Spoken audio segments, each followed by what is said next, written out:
Bellingham pour moi. Ouais, voilà.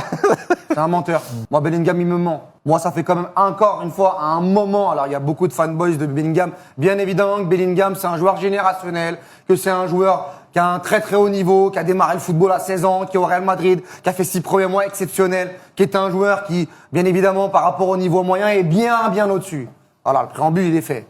Okay, on me casse pas la tête là-dessus. Bon, tu peux dire les couilles, hein. Mais la réalité, c'est que entre son euro où il arrive cramax, entre sa fin de saison où il était déjà cramax l'année dernière, où je le voyais courir, alors pour courir, pour être dans l'abattage physique, etc., les 15 km contre City, etc., c'est toujours très bien fait. Il court, on le voit. Mais la finalité, avec le ballon, dans l'impact, moi, quand tu prends City, Bayern Munich, Dortmund l'année dernière, tu reprends cette année les 2 matchs contre l'Atlético et les 2 matchs contre Arsenal, je suis désolé, j'ai le droit. Alors on peut retrouver encore une fois la boîte à explications, la boîte à excuses. Tu sais là, il faut la boîte à questions là, il me faudrait le petit, tu sais tu vois le petit buzzer à chaque fois. Oui, mais c'est de la faute à Ancelotti. Oui, mais c'est de la faute du Real. Oui, mais c'est de la faute du truc.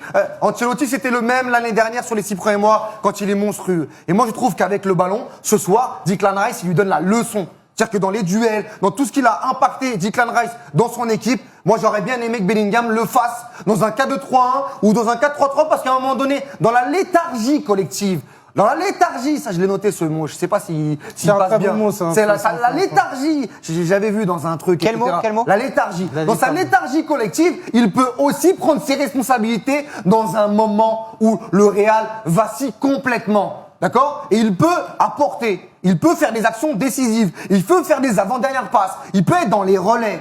Il est pas seul, hein. Valverde pas bon, etc.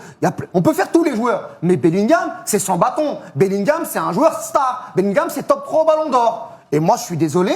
Moi, je suis pas satisfait. Refais le... On est loin du compte, là, sur ce type de match-là.